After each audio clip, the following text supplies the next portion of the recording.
गीता के अंदर ये अपना पेज नंबर है 402। ये हम तप की बात कर रहे हैं। इसके अंदर शारीरिक तप की बात करी आई है गीता,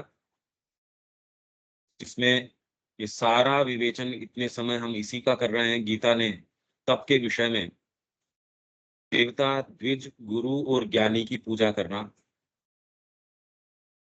कि कैसे ये लगभग संभव नहीं है जब तक कि आपके कर्मों के अंदर, नहीं तो जनरली हम ये पूजा माँ को किसी भी स्थान पे बिठाओ, हमको ये सेंस ही नहीं है। आप अपनी ही जो नोशंस हैं उसको पूरा कर रहे होते हैं, एक्चुअल में पूजा कर नहीं रहे होते।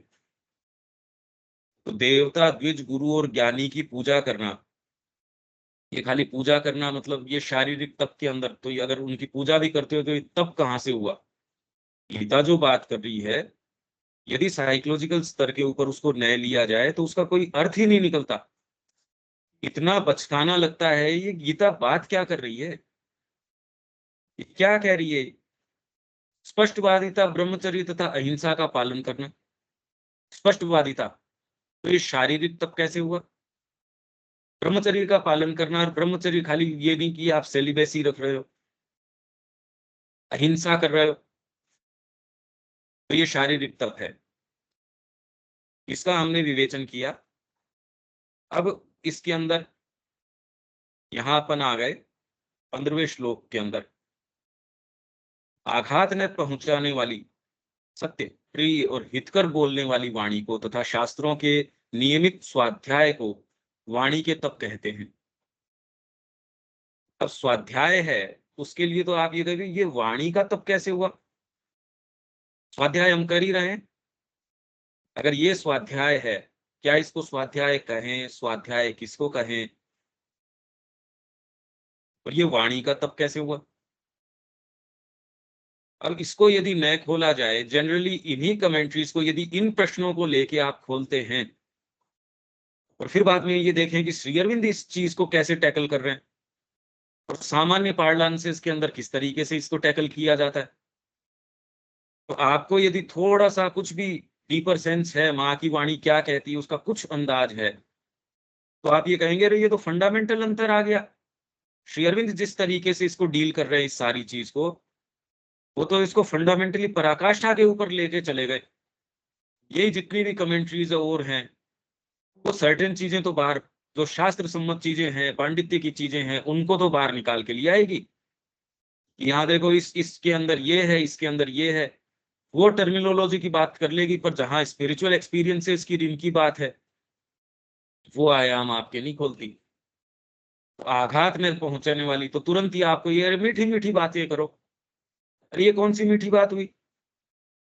तो ये तो स्पष्टवादिता पहले भी कह रहे थे। अब ये स्पष्टवादिता से यदि आघात पहुंचता हो, तब आप क्या करो? ये तो अंतर्विरोध आ गया ये दोनों श्लोकों के अंदर ही। आप स्पष्टवादिता का आचरण करेंगे, वो यदि आघात पहुंचा सकता है, तो फिर आपको कितना, उसमें आपको थोड़ा सा ये देखना पड़ेगा कि स्पष्टवादिता तब नहीं बोलनी चाहिए। तो लोग इन्हीं सारी चीजों को कि मीठा बोलो, जहां चुप रहो, ये बातें ही नहीं है। गीता आपको इस तरीके को, कि मानसिक तरीके के आदर्श थोड़ी दे रही है।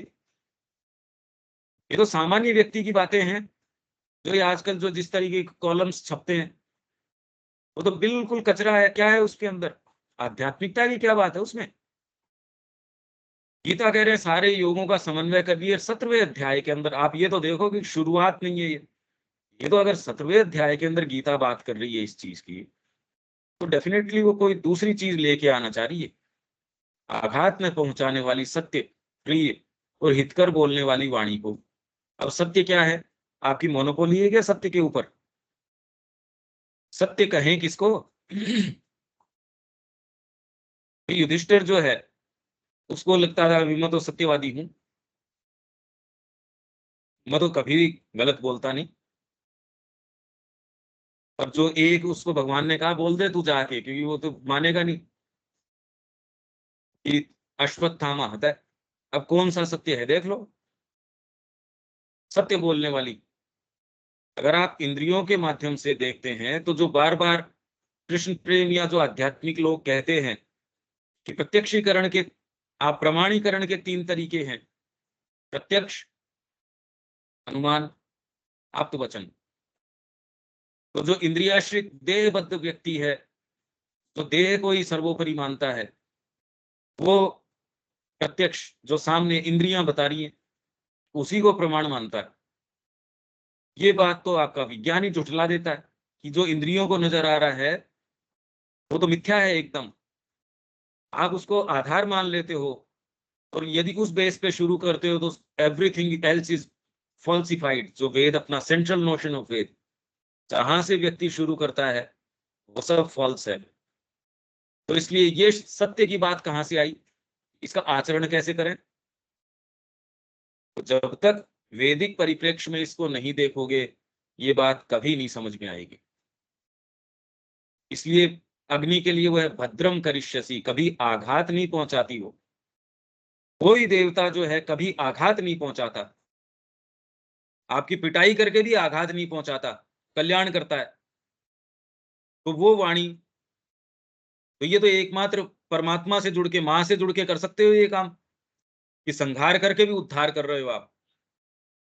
सत्य, प्रिय और हितकर बोलने वाली वाणी को, अब हितकर मैं आपको ये कह दूं कि नहीं आप तो जी रहे हो वही जीवन बहुत अच्छा है, इसमें आप थोड़ा माँ का भी ये कर लो, थोड़ा सा ये कर लो।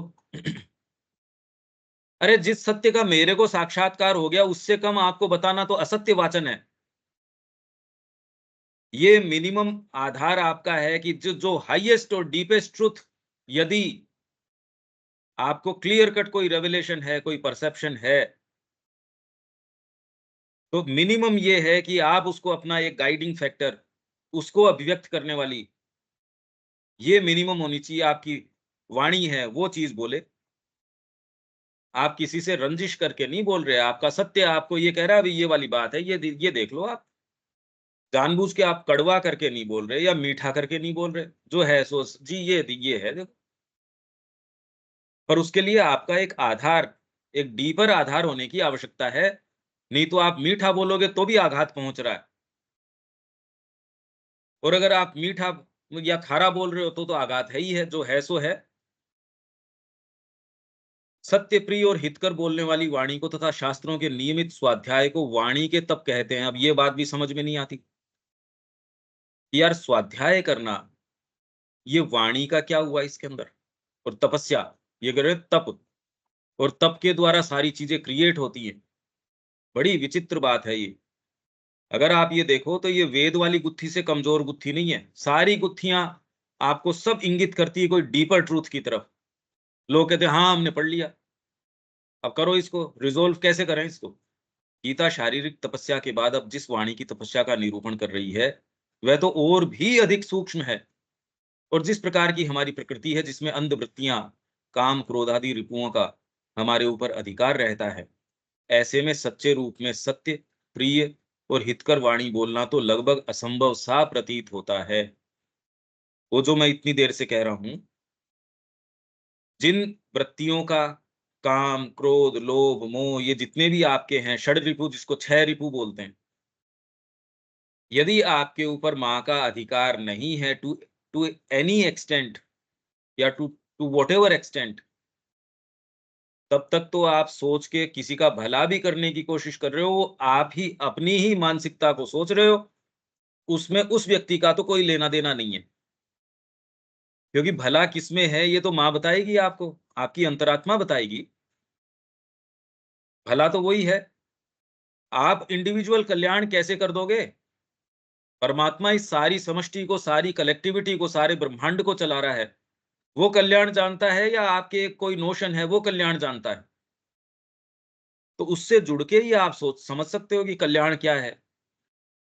तो जिस प्रकार की हमारी प्रकृति है, जिसमें अंधवृत्तियां, अंधी वृत्तियां हैं, पता नहीं कैसी कैसी भोजन के लिए आपके सारे सेंसेशंस हैं, सारी चीजें हैं।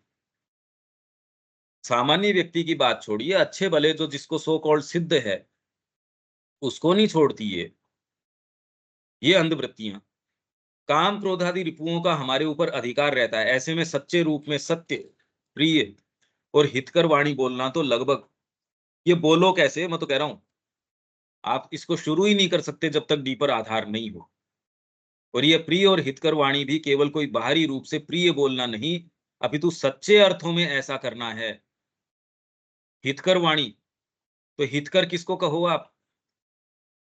आपने सर्टेन जो स्टैंडर्ड्स या नॉर्म्स बना रखे हैं, वो आपके लिए ही सर्विसेबल ज्यादा नहीं है, दूसरे के ऊपर कैसे आप अप्लाई करने की कोशिश कर रहे हो? ये डिसेंसी तो आप मार्ग पे शुरू में ही समझ में आ जाती है। इसलिए व्यक्ति के ये फिलैंथ्रोपी के, ये मैं किसी का भला कर दूं, ये विचार ही नहीं आते। ये तो एकदम सारी की सारी पॉलिटिक्स है और कुछ नहीं है। इसलिए विवेकानंद जी को उन्होंने कहा, रामकृष्ण जी ने, पहले ब्रह्म को रियलाइज कर, फिर तेरी डिस्पेंसरियां खोलते रहना। कोई इनसिंसियर आदमी थोड़ी थे विवेकानंद जी। साथ ही स्वाध्याय अर्थात अपने आप का अध्ययन, स्व अध्याय। अब स्वाध्याय करोगे किसका? इस सारे को अध्ययन करके भी, जो हमने काम पुरुष की बात करी, अब कोई किसका अध्ययन करोगे? आप अपना ही तो अध्ययन करोगे। जगत का भी उतना ही आप साक्षात्कार उससे संपर्क में आ सकते हो जितना आपके अंदर है। मतलब किसी भी रियलिटी के, डीपेस्ट रियलिटी भी यदि आप संपर्क में आओगे तो उतनी ही आओगे। इस जगत की किसी भी रियलिटी यदि मां श्री अरविंद के भी संपर्क में आते हो, तो जो डीप डाउन आपका जो एक विशेष तत्व है, जो आप एक विशेष, जो एक एट्रीब्यूट हो डिवाइन के, आप इस जगत के डीपेस्ट आपकी समाधि में भी उसी तरीके से उसके संपर्क में आओगे, दूसरा नहीं आ सकता। ये विशेष बात है। आपके लिए मां श्री अरविंद का स्वरूप आपके लिए एक बड़ा विशेष तरीके का होगा। इस पूरी चर्चा के माध्यम से चाहे कितना भी निखर के आओ, कितना भी कुछ भी हो, आपका जो अंतरंगता है और उनका स्वरूप है, आपके लिए अपना है वो। इसीलिए आपका अपना इष्ट है वो। दो शिष्यों के एक ही गुरु हैं, तो भी वो एक गुरु का व्यक्तित्व भी दोनों के लिए बिल्कुल अलग चीज है, क्योंकि दोनों की अंतरात्मा के अंदर जो चीज वो लेके आया है, वही तो संसार का गठन करती है। आप जो डीप डाउन जिस फेथ को, जिस चीज को, फेथ और क्या है, उसका फॉर्मुलेशन आप बुद्धि से, मन से, प्राण से समझ नहीं सकते। तो वो एक फॉर्मुलेशन डीप डाउन आपको, कि आपको इनके माध्यम से समझने की आवश्यकता है नहीं, वो आपको गाइड करता है। वो आपका जो विशेष चीज है, विशेष बात है आपकी, तो ये जो स्वाध्याय है, आप सारी सावित्री पढ़ लीजिए, आप उतने के ही संपर्क में आएंगे जितना आपके अंदर है, और उतने का ही आप अध्ययन करेंगे। आप वर्ल्ड स्टेयर की बात कर लीजिए, आप उसी के संपर्क में आएंगे, आप अपनी वर्ल्ड स्टेयर के संपर्क में आएंगे। और अगर वैश्विक वर्ल्ड स्टेयर के भी संपर्क में आते हैं, वो भी आपका ही अंग है, तो ये तो बड़ी विचित्र बात हो गई। हम सारे के सारे एक बिल्कुल अलग अलग संसार में रहते हैं, जिसमें कुछ कॉमनलिटीज हैं, बाकी तो हम सारों का अपना अपना जगत है। इसीलिए कोई कोई नियम नहीं है, कोई विधान नहीं है। आपकी संकल्प शक्ति है, इसलिए जगदम्बा की संकल्प शक्ति है, वो अमोघ है। यदि ऐसे कोई नियम वगैरह हो और उनके माध्यम से उनको काम करना पड़े, तो फिर बाद में क्या अमोघ शक्ति हुई? इसके लॉजिक को समझो। तो जो वो बार बार कहते हैं कि सारी चीज माँ के संकल्प से, उनका ही संकल्प, कोई पत्ता भी और कोई दूसरी चीज हिल नहीं सकती, उनका संकल्प एकमात्र प्रभावी है, तो उसका कारण ये है, क्योंकि आपके अलावा कोई दूसरी चीज है ही नहीं, तो और कोई दूसरा संकल्प प्रभावी हो भी कैसे सकता है? इस तरीके से है। तो आप स्वाध्याय करेंगे या कुछ भी करेंगे, ये जितनी चर्चा हो रही है, वो कुल मिला के आप उसी फ्रेमवर्क से इस जगत का भी आप उतना ही बनाएंगे जितना आपकी इस अंतरात्मा को बनाना है। पर आपको पता नहीं है, इस सारे के माध्यम से पूरा जीवन व्यक्ति जी के चला जाता है, मुश्किल से कुछ क्षण आत्मा के होते हैं जनरली। अच्छा, थोड़ा सा कोई कॉन्शियस व्यक्ति हो, तो उसका मुश्किल से कोई आधा घंटा समय रहा होगा। माँ श्री अरविंद ये कहते हैं कि आत्मा के क्षण तो इतने ही हैं। पूरे जीवन में हो सकता है कोई एक क्षण आ जाए, दो आ जाए, थोड़ा कोई कल्टीवेटेड है उसके थोड़े ज्यादा आ जाए। वाणी की तपस्या या संयमन के विषय में श्री माता जी के शब्द बड़े ही प्रकाशक हैं। तो तपस्या या संयमन, इसके बारे में ये क्या कहते हैं? माँ इसके संबंध में जो चीज कह रही है वो देखो, मानसिक संयम, या मैंने सबसे पहले तो इसलिए इतनी बात करी कि पहले क्वेश्चन तो फ्रेम हो। अगर ये हम इसके अंदर क्वेश्चन फ्रेम नहीं करें, तो आप ये कहें हाँ, हाँ, ठीक बात है। ठीक नहीं है ये। आप एक जगह कह रहे हो कि अच्छी वाणी और पहले कह के चले गए कि ये जो स्पष्टवादिता है ये शरीर की है। इसमें अंतर्विरोध है यदि बाहरी दृष्टिकोण से देखो तो। ये अगर आप डीप डाउन सोचते हैं तो भीतर से ही रिज़ॉल्व हो सकता है, बाहर से तो रिज़ॉल्व हो ही नहीं सकती ये गुत्थियाँ। तो अर्जुन के जितने प्रश्न शुरू से रहे, लोग तो शुरू से कहे कर्मण्येवाधिकारस्तु। अरे यार ये क्या बात कर रहे हो? वो कह रहे हैं यही गीता का परम वचन है, तो मतलब इतने बेवकूफ थे वो, दूसरे अध्याय के अंदर ये बात कह दी और बाकी जो आपके 16 अध्याय है वो खाली यूं ही बस अनर्गल प्रलाप कर रहे हैं। ऐसा नहीं है। तो वाणी की तपस्या के बारे में माँ क्या कह रही है? मानसिक संयम या तपस्या का प्रश्न मन में तुरंत ही उन लंबे ध्यानों की छवि ले आता है। जैसे ही आप तपस्या यही चीज तो शंकित करती है, मेरा जीवन कैसा होगा? ओहो! ध्यान करने पड़ेंगे लंबे-लंबे। भैया मेरे से तो नहीं होगा, तो मैं तो ये आध्यात्मिक जीवन नहीं जी सकता। माँ श्री अरविंद ने ऐसा कोई नियम नहीं। इनफैक्ट ये कोई प्रमाण है भी नहीं कि आप कितना लंबा बैठ के ध्यान करते हो। वो तो कह रहे हैं आपके जो आगे एडवांसमेंट का प्रमाण ये है कि आपको ध्यान की आवश्यकता ही नहीं है। इनफैक्ट आप उससे बाहर नहीं निकल पाते। तब तुरंत आप इसका गलत अर्थ ये निकाल लेंगे साहब इसकी तो हमेशा ही समाधि अवस्था में रहता है, ये तो बाहर आता नहीं, ये नहीं कह रहे हो। वो कह रहे हैं बारी से बारी कर्म में भी माँ के अलावा आपका बीइंग कोई दूसरी चीज़ कर ही नहीं सकता। इतने सिक्योर ग्राउंड पे हो आप, तब आप खुला खेल सकते हो आराम से। ये पूरा जगत आपके लिए एक प्लेग्राउंड है। नहीं तो प्लेग्राउंड किसका है? जेल है, एक भयंकर जेल है। परेशान हो रहे हैं इसमें रात-दिन। कितनी भी मेहनत करो फिर पटकनी दे देती है हमारी प्रकृति हमको। तो इसमें बातें-बातें हैं, परेशान हो रहे हैं हम सारे समय। तो वहीं ये भी संभव है।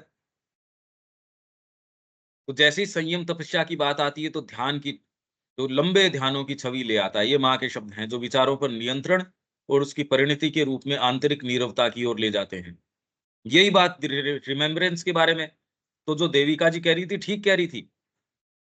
परेशान हो जाएँगे कोई काम कि मैं रिमेंबर करते-करते करूँ। श्री अरविंद को भी ये प्रश्न किया गया कि साहब मैं जब काम के अंदर अपने आप को प्रवृत्त करता हूँ, तब तो ये बात रहती नहीं।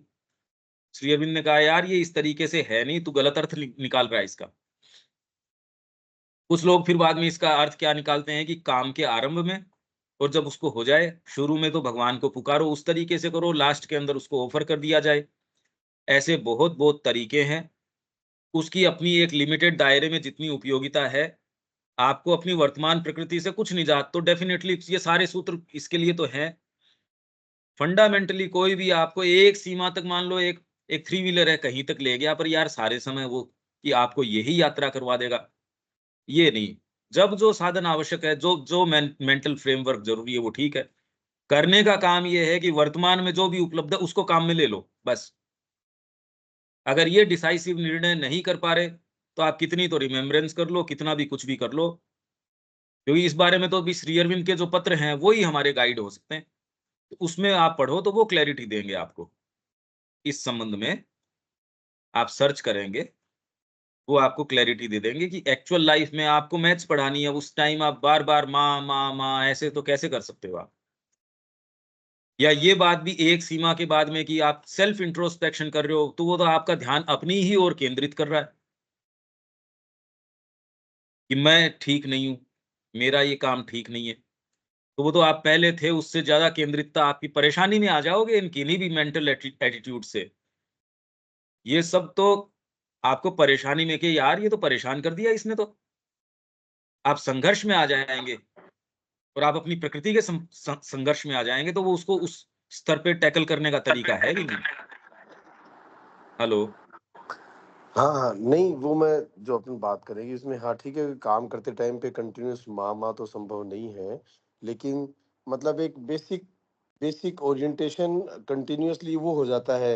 जैसे कि वो है ना कि जैसे जिसको लोभी प्रिय जिमि दाम, जैसे ही आप 1 सेकंड भी कहीं उस काम से बाहर आए और आपकी बेसिक इंक्लिनेशन माँ की तरफ है और कॉन्स्टेंटली उधर ही जाती है। तब हुँ। रास्ता बेहतर, तो वो काम के बीच में तो माँ-माँ करना तो ख़ैर उतना संभव है नहीं। तो हाँ, अपन जो तो भी काम हाँ। कर रहे हैं, तो उसमें तो आउटर कॉन्शियसनेस तो उसके अंदर उसमें ही देनी पड़ेगी, वो तो संभव ही नहीं है। हाँ, तो इसलिए ये अंतर्विरोध हो गया। दूसरा तो तुरंत इसका जो ट्रांसलेशन जिसके लिए सुखद होगा या जो सुविधाजनक होगा वही ट्रांसलेशन करेगा। भाई जब तक आप हुँ, माँ को बिलोंग ही नहीं करते, आप चाहे कुछ भी कर लो, आपके कर्म माँ के नहीं हो सकते। अगर आप माँ के हो तो आप कुछ भी करो, आपके कर्म माँ के होंगे, सीधी बात ये है। ये आपकी चेतना आपको बता देगी आप माँ को बिलोंग करते हो या और हजार कितनी चीज़ों को बिलोंग करते हो। आप माँ को बिलोंग कर रहे हो तो everything is taken care of. उस दायरे में आपकी साधना अपने आप टेकन केयर ऑफ है। और यदि आप उसको बिलोंग नहीं करते तो आप परेशान रहेंगे, आप तो साधना को बिलोंग करेंगे। आप तो इस अपने की मेरे को ये मिल जाए उसको बिलोंग करेंगे। सामान्य व्यक्ति की तो बात छोड़िए। इसमें जब तक आप माँ को बिलोंग नहीं करते फंडामेंटली, तब तक इसके अंदर और कोई दूसरी चीज़ आप ये पद्धतियाँ हैं, आपको एक सर्टेन रिलीफ दे सकती हैं, तो रिलीफ तो मिलनी ही चाहिए भी जिस तरीके के संसार में हम हैं। तो इसमें परेशान होने के लिए थोड़ी हैं, पर उससे फंडामेंटली नहीं होता। साइकोलॉजिकली जब तक आप माँ को बिलोंग ही नहीं करते, तब तक ये आप कर भी नहीं सकेंगे। आप ज़बरदस्ती करके अपने आप के साथ ये नहीं कर पाएँगे, संघर्ष पैदा हो जाएगा। और जब आप बिलॉन्ग करेंगे तो आपको इसमें रस आएगा, आनंद आएगा, सहज कर पाएँगे। तो इसलिए करने का तो यही है कि मैं बिलॉन्ग किसको कर रहा हूँ, बस। बिलॉन्ग करोगे तो आपको कोई कॉन्शियसली कोई याद रखने की ज़रूरत नहीं। नहीं कर रहे तो चाहे कितनी माला जप लो, कितनी भी कोशिश कर लो। प्रिपरेशन हो सकता है पर अभी तक कोई कोई आपकी ग्राउंडिंग हुई नहीं। तो इसका रिज़ॉल्यूशन तो एकमात्र ये हो सकता है, इसमें मेरे को नहीं लगता कि आप कोई भी इससे सब एकमत ही होंगे कि जब आप माँ को बिलॉन्ग ही नहीं करते, तो आप चाहे कुछ भी कर लो, वो माँ का नहीं हो सकता। और जब आपने दे ही दिया, तो आपको ये थोड़ी कि मैं रिमेंबर कर रहा हूँ, ये कर रहा हूँ, वो आप सोच के ऐसे कर नहीं सकते। वो माँ को बिलॉन्ग करते हैं, नहीं करते हैं, कैसे पता चले? ये व्यक्ति-व्यक्ति के ऊपर है। इतना तो उसको होना ही चाहिए। जैसे एक ने पूछा कि माँ मेरे को ये साइकिक का पता हुआ या मेरे को हुआ? क्या नहीं, नहीं, फिर बाद में ये प्रश्न ही नहीं है। वो तो बिल्कुल क्लियर कट है, वो डिसाइसिव है। ये प्रश्न उठ नहीं सकता। भई कहीं तो आपकी साइकोलॉजी आपको उसी के आधार पे चलोगे, स्वाध्याय भी करोगे, उसके आधार पे करोगे। उसमें नहीं है तो नहीं है बस, है तो है। ये तो कोई दूसरा तो क्या बताए, क्या तो गुरु बताए आपका। ये तो फिर एक कन्फ्यूज़न वाला चीज़ होगी। अगर मान लो भैया बिलॉन्ग नहीं कर रहे तो कुछ भी करते रहो सब बेकार है, तो फिर जो अब जिसको किसी को खुद अगर वो बिलॉन्ग कर भी रहा है, होता है ना एग्ज़ाम में अपन ने कोई क्वेश्चन का आंसर लिख दिया और हमने सही भी लिख दिया, लेकिन एक चीज़ होती है वो डाउट कि यार सही किया कि नहीं किया, एक लेवल पे उसकी रेलेवेंस भी है और वो उसको लगा कि यार मैं तो गलत कर दिया, सही किया हुआ काट के छोड़ दिया। तो अगर अपन ये करके बैठ लें कि भई अब हम तो बिलॉन्ग कर नहीं रहे और इसलिए कुछ भी करते रहो, मत करो सब बेकार है, कोई मतलब नहीं, फ्यूटाइल है इसलिए विथड्रा कर लो, पर तो ये चीज़ वो भी कैसे कैसे? प्रवृत्त करती है व्यक्ति को कि मैं नहीं बिलॉन्ग करता। ये पहले बात तो सामान्य व्यक्ति की ये प्रश्न ही नहीं उठता और उसको तकलीफ भी नहीं होती कि मैं बिलॉन्ग करता हूँ या उसके प्रश्न कैसे उठेगा ये बताओ? जिसको है ही नहीं ये कंसिडरेशन, उसके लिए प्रश्न उठता नहीं है कि मैं हूँ भी नहीं या नहीं हूँ। और जिसके है तो ये वाली चीज़ उसको इंक्लाइन कौन करती है ये बात कि तू नहीं है, ये किसने कहा? तो ये वाली चीज़ उसको कौन-सी वाली बात इस ओर धकेलती है, ये क्या बात हुई? सामान्य नहीं, वो व्यक्ति की तो ये प्रश्न नहीं आदमी उठता। आदमी आदमी मान लो परेशान ही रहे कि यार कुछ हो नहीं रहा, कुछ हो नहीं रहा, क्या करें? मतलब हो नहीं रहा in sense, not in that sense कि भई जो बिलॉन्गिंग है माँ के प्रति और वो जो उस लेवल पे इंक्लिनेशन है, वो नहीं जा रहा है, वो ज उस चीज़ पे नहीं जा रही है। मतलब सभी लोग प्रयास कर रहे हैं, सभी लोग कर रहे हैं और अपन कंटिन्यूअस ये बात अगर करते हैं कि भई कोई संभव नहीं है, पॉसिबल नहीं है और वो डेफ़िनेटली है कि जब तक वो जीव सन्मुख नहीं होगा, जब तक वो सामने नहीं आएगा और वो सामने आना अपने हाथ में नहीं है, वो माँ के हाथ में है, तो अपना अब करे क्या? बार-बार, बार-बार माइंड जो है आउटर नेचर से ही आदमी एसोसिएटेड रहता है। इनर लेवल पे आदमी कहाँ से पकड़ में आए, मतलब जो कंटिन्यूअस चीज़ें जो अपनी बातें हो रही है सबके साथ में, उसके बारे में मैं एक अलग एंगल से मेरे को लग रहा है कि ये इस तरह से बात करने से क्या हो सकता है। मतलब ना दूसरों को क्या जा रहा है वो अपना कंसर्न नहीं है।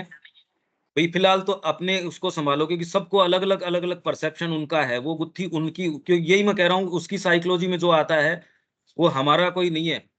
हम तो अपने अनुभव के ऊपर चलें और कोई दूसरा प्रोसीड करने का तरीका हो ही नहीं सकता। न मेरे एंड के ऊपर यदि मैं ये सोचूं कि ये क्या है, तो वो तो मेरी सिंसियरिटी से च्युत होना हो गया। ये प्रोसीड करने का तरीका नहीं है। इसीलिए मैंने कहा कि कौन सी चीज है जो आपको ये कहती है, जब आपको एक डिसाइसिवली ये पता चल के आपके हृदय को आराम आ रहा है माँ के अंदर, तो ये कौन सी चीज आपको कह रही है कि नहीं मैं बिलोंग नहीं करता? ये हाँ, उठता ही नहीं, कैसे है ये प्रश्न? हृदय में आराम आ रहा है। हाँ, ये सेंटेंस अलग है कि भाई हाँ, माँ की तरफ हम चल रहे हैं, हमको एक लेवल पे समझ में आ रहा है कि हाँ भाई हमको इस रास्ते पे ही मतलब आराम आ रहा है। ये सेंटेंस भाई आप बिलोंगिंग वाला सेंटेंस क्लियरिटी भी नहीं है कि भाई माँ को बिलोंग कर रहे हैं तो उसका तो पता नहीं हाँ चलेगा कि बिलोंग, माँ हाँ को बिलोंग कर बिल्कुल। रहा है।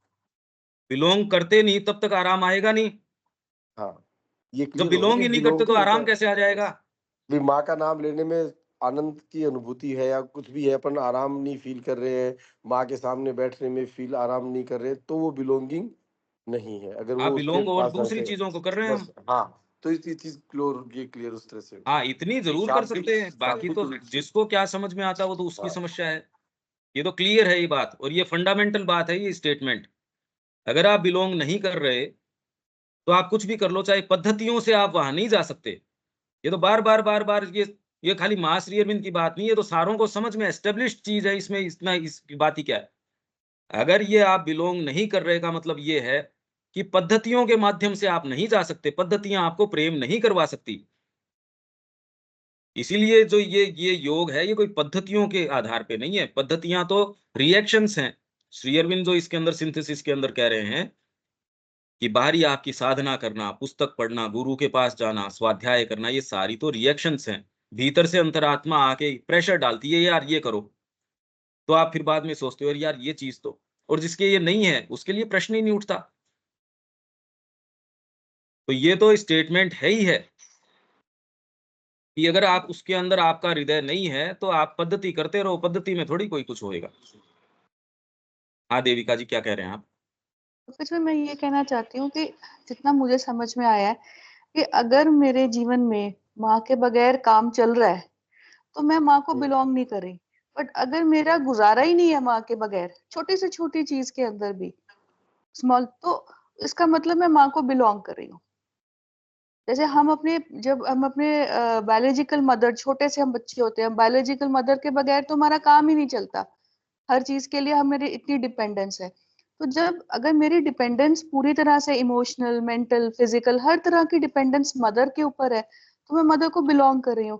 पर जब मेरे को जरूरत नहीं है, काम नहीं चल रहा, मतलब काम चल रहा है मेरा, तो ठीक है, मैं मतलब बिलोंग नहीं कर रही हूँ माँ को। जितना मुझे ये समझ में आई ये बात। हाँ, अगर आपका उनके बिना काम चल रहा है हाँ जी, तो आप उनके बिना ही रहोगे।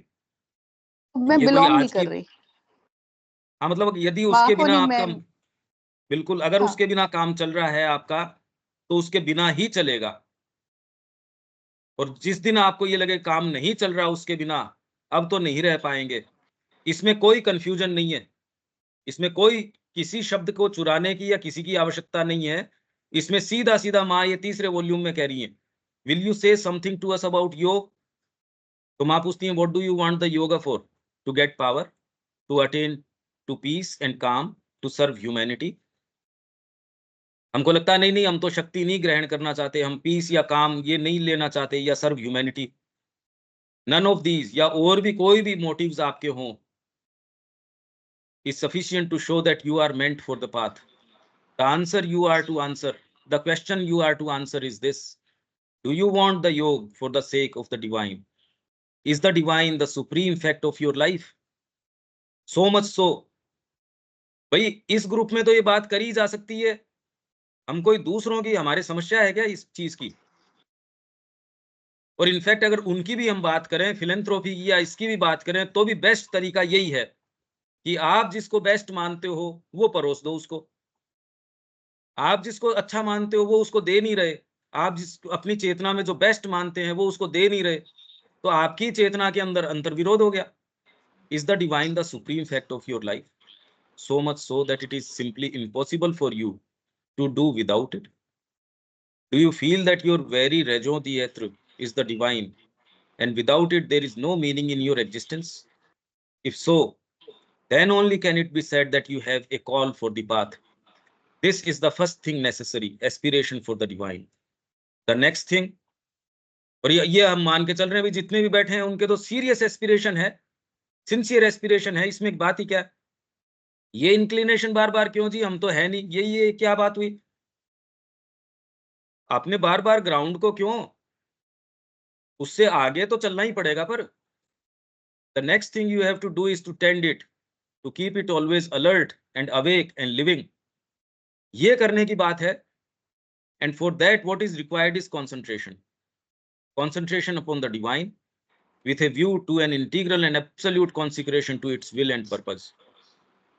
आज जितना है कल उससे बेटर हो।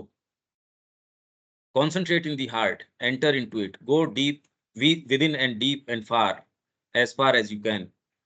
Gather all the strings of your consciousness that are spread abroad, roll them up and take a plunge and sink down. A fire is burning there. In the deep quietude of the heart, it is the divinity in you. धीरे धीरे धीरे धीरे इसके ऊपर जाओगे, आप बहुत अच्छा महसूस करोगे। Hear its voice, follow its dictates. ये करने का है।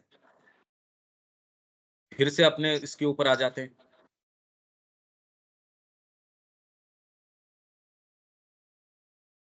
मानसिक संयम और तपस्या की हम बात कर रहे थे, ठीक है, आगे चलें दीपक।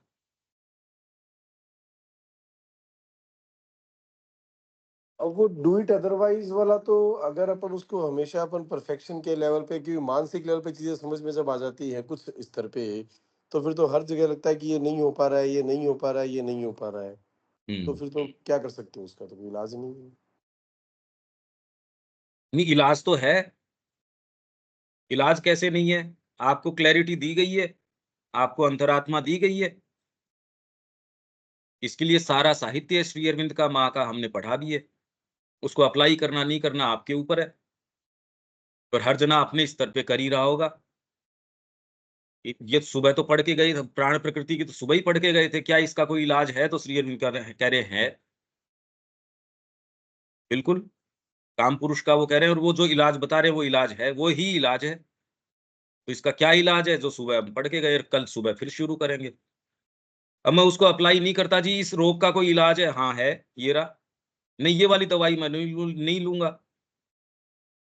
अब यार ये तो क्या बात हुई?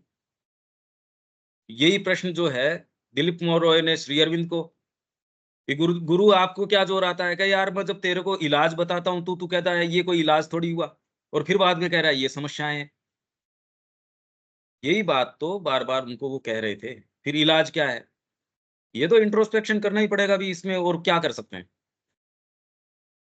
उसी के लिए अपन तो खाली ये चर्चा कर सकते हैं, अप्लाई करना नहीं करना, कैसे क्या करना, वो तो अपने अपने ऊपर है। दीपक जी कोई बात है? नहीं तो ये पढ़ते। नहीं ठीक है। मानसिक संयम या तपस्या का प्रश्न मन में तुरंत ही उन लंबे ये सारी की ओर ले आता है जो विचारों पर नियंत्रण और उसकी परिणति के रूप में आंतरिक नीरवता की ओर ले जाते हैं।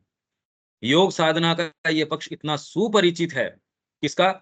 लंबे ध्यान करना, तपश्चर्या की। जैसी ही बात आती है मानसिक संयम की, वैसे ही शंकित तो मन ये हो जाता है, यार ये फिर बाद में जीवन में अच्छे कपड़े पहनना, या फिर बाद में संयम का मतलब क्या? तो फिर क्या मैं उबला हुआ भोजन करूं? कौन कह रहा है ये बात? मैं अच्छे ड्रेस नहीं पहन सकता? कौन कह रहा है? अच्छे मकान में नहीं रह सकता? अच्छी सराउंडिंग में नहीं रह सकता? ये तो बात ही नहीं हो रही।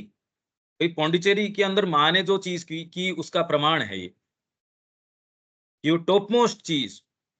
सारी चीजों के अंदर, जीवन के अंदर, चिंतन के अंदर, बाहरी चीजों के अंदर जो पूरा सेटअप उन्होंने बनाया, किस तरीके से आप देखो। तो माँ कह रही है ये आध्यात्मिक तरीके से यही व्यक्ति अगर प्रोग्रेस नहीं कर सके, वो तो कहीं और कर ही नहीं सकता। योग साधना का यह पक्ष इतना सुपरिचित है कि इसके बारे में विस्तार से कुछ कहने की आवश्यकता नहीं। ये वाली चीज तो सारे सब जानते हैं, इनफैक्ट इसी से तो शंकित रहते हैं। किंतु इसका एक और पक्ष भी है जिस पर प्राय कम ध्यान दिया जाता है, वह है वाणी का संयम। आप सारे समय जितना प्रलाप करते हैं, अब ये पढ़ के यदि इसको एग्जीक्यूट न करें, अब उसके लिए कौन रिस्पॉन्सिबल है? ये तो तुरंत माँ जब हमको कॉन्शियस कर रही है इस बारे में, बहुत ही विरले अपवादों को छोड़कर साधारणतः गपबाजी या बेमतलब की बातचीत के विरुद्ध पूर्ण मौन को ही खड़ा किया जाता है। तो मैं कुछ बोलूंगा ही नहीं अब से। अरे तो ये क्या हुआ? ये तो एक ही बात है, तू ज्यादा बोलता है या तो बिल्कुल मुंह सिल लेता है। इसमें ज्यादा जो पूर्ण चीज है करने की, वो तो ये है कि जितना आवश्यक है उतना बोलो और फिर बाद में माँ के ऊपर छोड़ दे इसको, लाइसेंसियस तरीके से नहीं। और आप इसको पूरे तरीके से, जैसे आपने संगीत का पूरा अभ्यास किया, बहुत खूब गहराई से प्रयास किया, उसका अभ्यास किया, अब आप अपने आप को ढीला छोड़ देते हो। जो प्रेरणाएं आती है वो आपके अभ्यास को आधार बना लेती है। अभ्यास कभी भी कोई सच्चा वैसे यूं आधार नहीं होता, पर आपकी लोअर जो चीजें हैं और जो ऊपर से आ रही है, उनके लिए तो एक नेसेसरी आपको एक ब्रिजिंग का काम तो कर ही सकता है। तो मैं क्या करूं? ये वाली चीज तो मेरी हुई नहीं। अरे क्या क्या करे, अभी तो करने का तो पूरा पूरा जगत है करने का।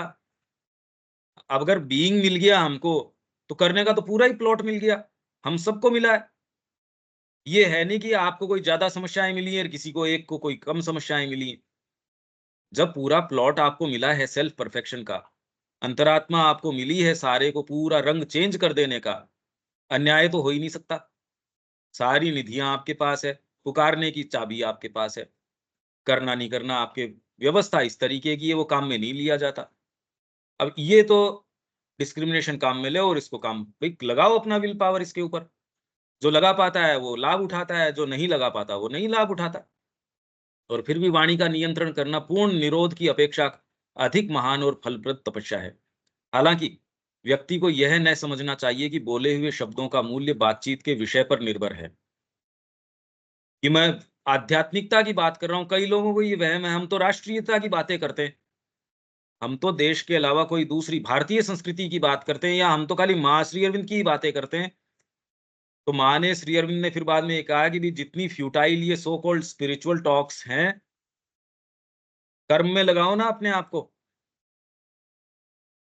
तो जो विषय है आपको लगता है इतनी समय मैंने जो बिताया वो तो आध्यात्मिक बातों में बिताया ना, तेरे को ये एक ड्यूटी के रूप में करना है, परफेक्टली माँ की ड्यूटी के तरीके से इसमें, और एक आप उसमें रमण कर रहे हो उसमें, इन दोनों में फर्क पड़ जाएगा। आप मेटिकुलसली माँ की वो जो चीज है उसको निभा रहे हो कि ना, इसमें एकदम परफेक्टली मेरे को करना है, भोजन पकाना है। आप पारंगत व्यक्ति हो तो भी उसमें ना, माँ के लिए भोजन पकाना है, एकदम परफेक्टली पकाएंगे इसको उस चीज के अंदर। दूसरा व्यक्ति के मैंने तो छोड़ दिया अपने आप को प्रेरणा के आधार के ऊपर। जो सिंसियर व्यक्ति है वो ऐसे इंडल्ज नहीं करेगा इन बेवकूफियों में। तो ये प्रश्न उठ नहीं सकते कई तो, वो इसीलिए उठते हैं क्योंकि आप इनको ट्रांसलेट अलग तरीके से कर रहे हो। बाकी तो सिंसियर व्यक्ति है वो मेटिकुलसली कि नमक कितना पड़ना चाहिए, खीर बना रहे हो तो इसमें नाप के, ये नहीं कि ठाकुर जी मेरे हाथ से चीनी डलवा रहे हैं, वो स्थिति हो सकती है पर लाइसेंसियस तरीके से नहीं कि आपने तो एक लाइसेंस मान लिया, मैं तो जो कर रहा हूं सो वो तो हर जना मानने के लिए तैयार है। कोई अपने आप को, कोई कितने जने हैं कि मैं तो इसका अवतार हूं और ये सारे शिष्य हैं, मैं तो इसका हो ही गया। और शिष्य भी कह रहे हैं जी आप तो हो बिल्कुल। तुम आध्यात्मिक विषयों पर भी उसी तरह व्यर्थ में बकवाद कर सकते हो जैसे अन्य किसी भी विषय पर, इनफैक्ट ज्यादा कर सकते हो, बहुत ज्यादा की जा सकती हैं, निरर्थक प्रलाप कर सकते हो इसके ऊपर। और इस प्रकार की बकवाद सबसे अधिक भयंकर बकवादों में से एक हो सकती है। उदाहरण के लिए नया साधक जो थोड़ा बहुत जानता है उसे औरों में बांटने के लिए बहुत उत्सुकता रहती है, परंतु जैसे जैसे वह मार्ग पे आगे बढ़ता है वैसे वैसे उसे अधिकाधिक पता लगता है कि वह बहुत अधिक नहीं जानता। और दूसरों को सिखाने का प्रयास करने से पहले उसे अपने ज्ञान के मूल्य के बारे में निश्चित होना चाहिए, जब तक कि अंत में वह बुद्धिमान न हो जाए और यह अनुभव न करने लगे कि कुछ मिनटों तक उपयोगी बात करने के लिए घंटों की नीरव एकाग्रता की आवश्यकता होती है। कई घंटों की नीरव एकाग्रता कहने का मतलब ये नहीं कि आप कई घंटे बैठे तब आपने डिस्कोर्सेस दिए, वो नहीं। हो सकता है आपके पास वो समय नहीं हो, पर नीरव एकाग्रता मतलब आप एक अपनी एक पोइज में हो, आप डीप डाउन हो तो अपने एक्सपीरियंसेस, आप यदि अपने सुख के लिए या आपके जो भी कोई नोशंस है उसके लिए ये जितनी भी चर्चा अभी वर्तमान में कर रहे हैं, इसमें एक उद्देश्य हम लेके चले, माँ का एक काम है, ये इसलिए करना है। वो यदि हम पर्सनल अपने ऊपर एट्रीब्यूट इसको करें, तो इसमें ये वाली चर्चा आ ही नहीं सकती। उसके अंदर जो वो कॉन्शियसनेस है, उसमें वो जो चीज है, वो खाली एक शाब्दिक विवेचन होता रहेगा।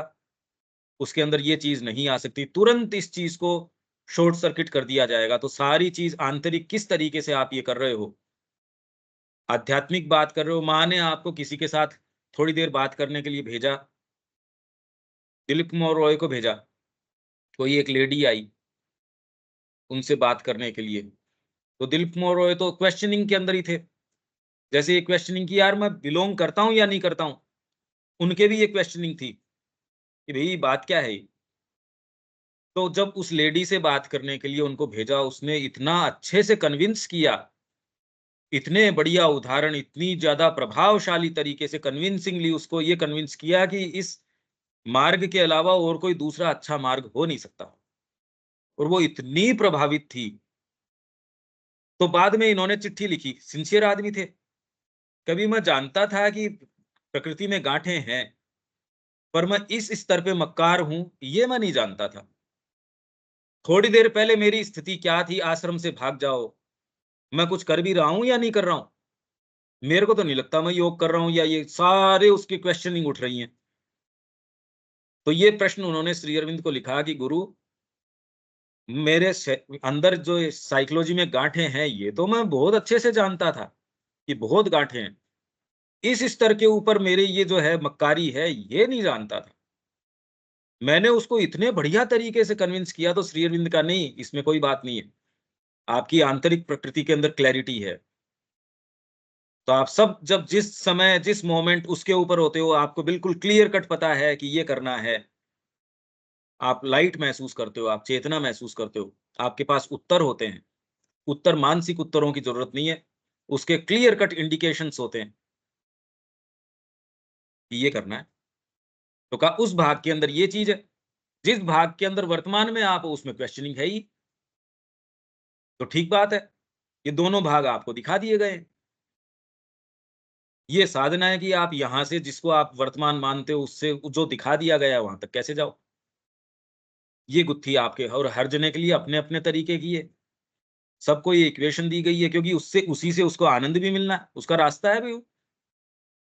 तो ये आपका जब आनंद उसमें निहित है, आपके सारी चीज उसमें निहित है, तो आप बिना चैलेंज दिए, बिना कसौटी रखे, किसी को यूं ही, मैं जिस एक अवस्था में हूं उससे मेरे को उत्तीर्ण करके दूसरी क्लास में कर दिया, तो मैं तो वैसा का वैसा ही पहुंच गया। चैलेंज क्या रहा इसके अंदर? तो हम जिस भी फ्रेमवर्क में हैं, जिस भी अवस्था में, मेरे लिए मेरे तरीके का चैलेंज है, आपके लिए आपके तरीके का चैलेंज है, और उसमें आनंद है अगर सही तरीके से देखो तो। इसके अतिरिक्त जहां आंतरिक जीवन और आध्यात्मिक साधना की बात आती है, वाणी के उपयोग पर और भी अधिक कठोर अनुशासन रखना होता है। और जब तक बिल्कुल ही आवश्यक न हो, तब तक कुछ न कहा जाए, मतलब मौन रहा जाए, चुप रहा जाए। या तो हम सोच सोच के ऐसी चीजों के अंदर इंडल्ज करते हैं। इसमें माँ एक जगह जो 4 ऑस्टेरिटीज 4 लिबरेशंस, ये बुकलेट भी अलग से छपी हुई है आश्रम से, बाकी तो इसके अंदर मातृवाणी में ही है। 4 ऑस्टेरिटीज, 4 तरीके की तपस्याएं, और 4 लिबरेशंस, 4 तरीके की मुक्तियां। इसमें एक में आनंद है भाई, एक तो शारीरिक है, फिर बाद में वाणी की है, प्राण की है, ये सारी अलग अलग तरीके की है। इसमें एक में आपको जो लिबरेशन होता है तो क्या होता है, दूसरे में क्या होता है, इसको पढ़िए, उसमें क्या करना है क्या नहीं करना है, तो वहां माँ बता रही है। अंत में निष्कर्ष स्वरूप मैं यह कहूंगी, यदि तुम चाहते हो कि तुम्हारी वाणी सत्य को अभिव्यक्त करे और शब्द की शक्ति प्राप्त करे, शब्द जिससे सारा क्रिएशन होता है, वेद में और 17वें वॉल्यूम में भी हम पढ़ के गए थे। ये सारी चर्चा तो हमारी 14th में भी थी, 15th में भी थी, 16th में। इन सारों के अंदर ये जो शब्द की महत्ता है, कैसे इससे क्रिएशन होता है, ये तो बहुत हम पढ़ के गए थे, शायद रिकॉर्ड ऑफ योग में भी पढ़ के गए थे। पर इनके अंदर तो बहुत ही डीपली था, 16th के अंदर, 15th के अंदर, 17th के अंदर, जो उपनिषद के संबंध में। जब आप इसको सिद्ध कर लेते हो, या एक एटलीस्ट, और इसमें भी ये सारी चर्चा का अल्टीमेट आपका इसका ये आएगा, अगर आप इसका चिंतन करते हैं कि अपने आप को माँ के हाथ में सौंप दो। नहीं तो आप ये कैसे करें? पर इसको आप ये नहीं कि आप निष्क्रियता के रूप में ट्रांसलेट कर लें, ये नहीं। ये तो इतना तो भाई सारे मैच्योर लोग बैठे हैं यहाँ पे, इतना तो समझ ही लेना चाहिए कि माँ के हाथों में सौंप देने का मतलब ये नहीं होता। ये तो ट्रांसलेशन हमारी तामसिक प्रवृत्ति है, वो ये कहती है कि सौंप दो, अब हमको करना नहीं पड़ रहा। श्री अरविंद ने कहा कि मेरे को सब में वासुदेव नजर आ गए उस समय, और फिर भी पूरी पूरी रात मेटिक्युलसली एक एक आर्ग्यूमेंट जो है, ये थोड़ी उस दिन बाद में उन्होंने ओढ़ के बिल्कुल यो तान के सो गए साहब। श्री अरविंद तो हिले ही नहीं उसके बाद में, सब जगह जज में वासुदेव दिख गया, वकील में दिख गया, इसमें दिख गया, उसमें दिख गया ना। उसका ट्रांसलेशन इस तरीके से नहीं होता भैया। आप प्रेम के दृष्टिकोण से भी देखोगे, यदि माँ आपको नजर आ जाएगी, आप तो कर्म करने का आधार मिल जाएगा आपको, तब आप शांति से थोड़ी बैठ जाएंगे। कर्म का आधार तो तब होगा, प्रेम का सच्चा आधार तो तब होगा, ज्ञान का आधार तो तब होगा। और शब्द की शक्ति प्राप्त करे तो कभी भी पहले से मत सोचो कि तुम क्या कहना चाहोगे। यह निश्चय न करो कि क्या कहना अच्छा या बुरा होगा, पर यह प्रैक्टिस नहीं किया जा सकता।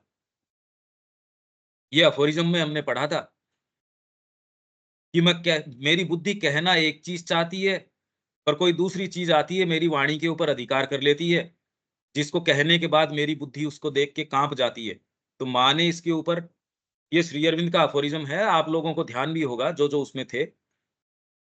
माँ ने कहा ये प्रक्रिया श्री अरविंद के साथ जैसी है, आप उसको सहज न मान बैठे, और सबके साथ ये उल्टी होती है। ये प्रक्रिया उनके साथ ये है कि वो सोच समझ के जाते हैं, एक चीज कहने के लिए निचली प्रवृत्तियां हैं वो आके प्रवेश कर जाती है, उसको देख के बुद्धि ये कहती है, अरे यार तूने सारे का सत्यानाश कर दिया। गांधारी को बहुत समझाया था, अरे तेरे से नहीं रहा जाएगा, करना ना मैं कंट्रोल कर लूंगी, नहीं हुआ, श्राप दे दिया। तो आप ये सोचते हो कि मैं कंट्रोल कर लूंगा, अभी वर्तमान में ही तो सोच रहे हो। उस समय जब वो चीज प्रवेश कर जाती है, आपसे रहा नहीं जाता, और वो आप जो सोच समझ सकते हो, आपसे आपके सोचे समझे पहले क्रोध कर बैठोगे, कुछ भी कर बैठोगे आप। वहीं श्री अरविंद के अंदर उनका जो मिनिमम स्तर है, वो भी हमारी मनुष्य जाति के उच्चतम संभव स्तर से भी ऊपर का बैलेंस, उसमें वो ये बोलते हैं कि मैं सोच के कुछ कहना चाहता हूं, ऊपर के लोग लोग जो हैं वो इंटरवीन कर जाते हैं, ऐसी चीज कहे जाते हैं जिसको इंटेलिजेंस देख के कांप उठती है। तो यहाँ जो ये कह रहे हैं, मैं इसका विवेचन इसलिए कर रहा हूं कि देखो, भाषा की अपनी एक मर्यादा है, भाषा की अपनी एक सीमा है। उसको यदि आप शाब्दिक अर्थ में गलत तरीके से ट्रांसलेट कर लेंगे, ये गड़बड़ हो जाएगा।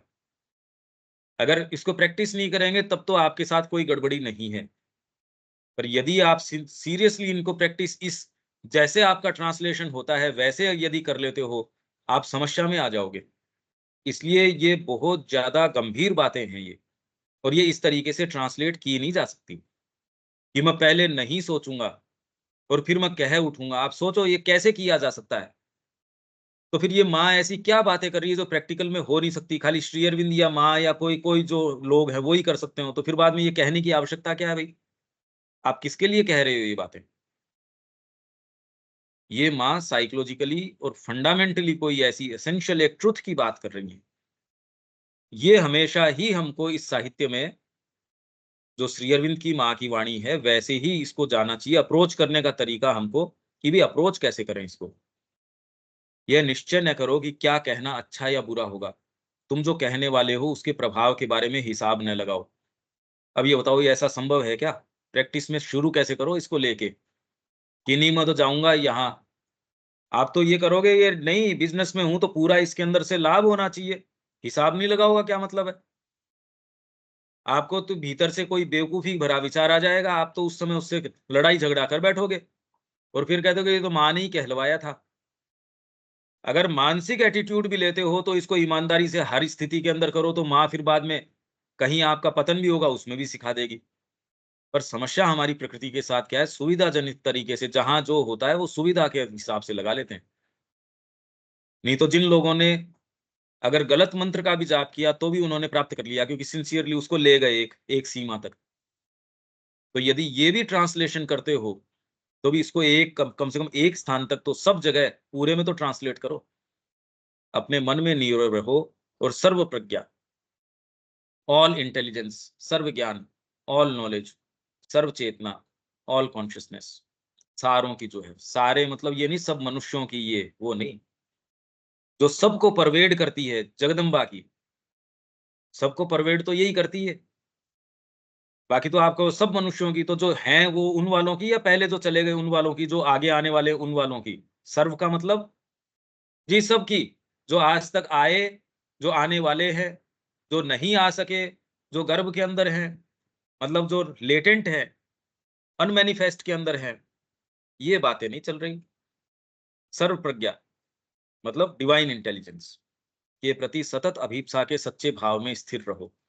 तब यदि तुम्हारी अभीप्सा निष्कपट है, यदि ये खूब संपदा संपन्न होने और सफल होने की महत्वाकांक्षा को छिपाने के लिए एक आवरण नहीं है, जबरदस्त बात है ये, अभीप्सा निष्कपट है, यदि ये खूब संपदा संपन्न होने और सफल होने की महत्वाकांक्षा को छिपाने के लिए एक आवरण नहीं है,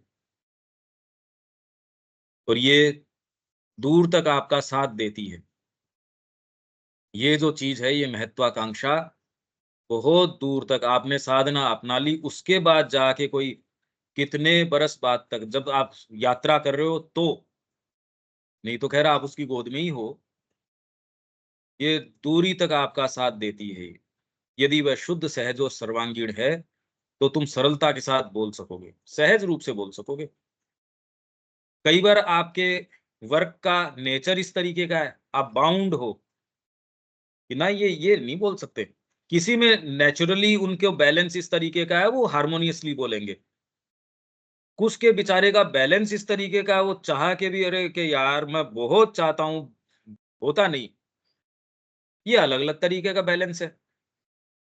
वही शब्द बोलोगे जो बोले जाने चाहिए, न अधिक न कम, और उनमें सृजनशील शक्ति होगी, तब निर्माण कर सकोगे। वर्तमान में ये जितनी चर्चा आपके, आप कह रहे हो इस बीइंग को, आप में परिवर्तन आ रहा है, क्यों? अगर वो शब्द जिस समय बोला जा रहा है आपका ट्रुथ नहीं है, भाई यूं तो श्री अरविंद ने ये कहा, कौन सी चीज आपको टच करती है, कौन सी आपके लिए तुरंत का सत्य है, कौन सी आपको ज्यादा कोई ऐसी है कि भाई ये वाली बात आपके डीप एक्सपीरियंस की कोई चीज है, अनुभव की चीज है, जब आप उस वाणी को बोलते हो, न कि ये सोच के कि इसका ये प्रभाव होगा, ये व्यक्ति तो ये बात कैसे समझ जाएगा, जब आप ये सारे बवाल सोच के जब बात करते हो, वो निष्प्रभावी होती है। अब ऑडियंस के सामने 1000 लोग हैं, आप सोचो मैं बना बना के बोलूं, अगर आपको ये दिया जाए कार्य, अब आप ये कैसे डिटरमिन करो, तो आप तो फिर बाद में ये सोचोगे कि लोएस्ट कॉमन डिनोमिनेटर जो है उसको सोच के आप नीचे से नीची बात कहो, तो फिर बाद में सबको समझ में आ जाएगी, कभी नहीं। आप तो अपनी जो बात है, जो सच्चाई है, उसको साफ साफ सामने रख दो, उसका एक भी ग्राहक नहीं हो तो वो आपके लिए नहीं है, वो आपके लिए बात नहीं, इतना मिनिमम और कर भी क्या सकते हो, तो आप क्रिएट कर सकोगे। अल्टीमेटली आप ये पाएंगे कि जीवन में आप तब क्रिएट कर सकेंगे। तुरंत में तो ऐसा लगेगा यार इसने तो बड़ा प्रभावित किया इन 1000 लोगों को, वो खाली प्रतीत होता है, जीवन कभी परिवर्तित नहीं होता। और यहाँ अगर उस 1000 के बीच में से एक के जीवन में यदि कोई एक थोड़ा सा कण भी आता है, वो इतना कीमती है, इतनी फंडामेंटल चीज है वो क्रिएशन है, यदि आप सृजन को सृजन के सच्चे अर्थों में समझते हो। नहीं तो रैलियां होती है जी इतनों को प्रभावित किया, फिर उससे ये जो भागवताचार्य है, बड़े लोगों के आंसू आ जाते हैं, ये हैं, पर कोई किसी का जीवन इधर इधर डिसाइसिवली नहीं, वो उसके लिए तो गए ही नहीं, वो न वो करना चाह रहे थे न ये करना चाह रहे थे। सृजन सृजन की शक्ति आ जाएगी, आप क्रिएट कर सकोगे। इसीलिए माँ के समक्ष कोई जाता था, एक दृष्टिपात के अंदर हृदय परिवर्तन हो गया। एक बुद्ध की प्रतिमा है, उसको देख के कृष्ण प्रेम कह रहे हैं सारा पाली का लिटरेचर मेरे को वो चीज नहीं दे सका जो एक उनका जो चेहरे के ऊपर भाव है। देखो अब उस मूर्ति ने एक जीवन को तो गढ़ी दिया। यूं आप चाहे कितने ही लोगों को बताते रहो, कितनी ध्यान चिंतन करवाते रहो, कोई जीवन थोड़ी आपके कारण नहीं होता, वो तो उसके अंदर है। उसकी अंतरात्मा को आवश्यकता थी, वो तो कोई भी मौका ले लेगी। वो तो इस मौके को भी ले लेगी, कोई कहार की लड़की है वो कह रही बाबा समय हो गया, इसको भी मौका ले लेगी, वो तो किसी को भी ले लेगी, इसमें क्या बात है। हमारे करने का एकमात्र कार्य यदि करना है कि माँ से जुड़ के जो हमको सच्चा लगता है, सही लगता है, हमारी बीइंग का जो सत्य है वो एक्सप्रेस करें, जो होना हो सो हो, बस ये प्रैक्टिकल तरीका है। यहाँ विराम देते हैं। अब किसी के कोई बात है तो आप 1 मिनट बोल सकते हैं। देविका जी। नहीं पंकज भाई, अभी तो कुछ नहीं। आप अगर इस सारी चर्चा का विवेचन हाँ करेंगे जी। आप ये पाएंगे कि ये ही प्रैक्टिकल सूत्र भी है। ये कोई सैद्धांतिक चीज नहीं है, ये प्रैक्टिकल सूत्र है जो श्री अरविंद और माँ दे रहे हैं। हाँ जी। हाँ जी। अर्जुन को कोई, ये तो प्रैक्टिकल बातें बता रहे थे वो, ये कर, और वो सारा समझा के युद्ध में प्रवृत्त कर रहे हैं। कोई कोई कोई उसको निवृत्ति मार्ग के ऊपर थोड़ी लेके जा रहे हैं वो। यहाँ विराम देते हैं। कल जो कामन पुरुष है, जो हमारी समस्याएं है, इसीलिए मैंने उसको पकड़ा, क्योंकि अगर चैत्य की बात करें ये वाला हम पकड़े नहीं तो सुबह हम कल फिर बाद में 5 बजे वो शुरू कर देंगे। जय श्री माँ। जय श्री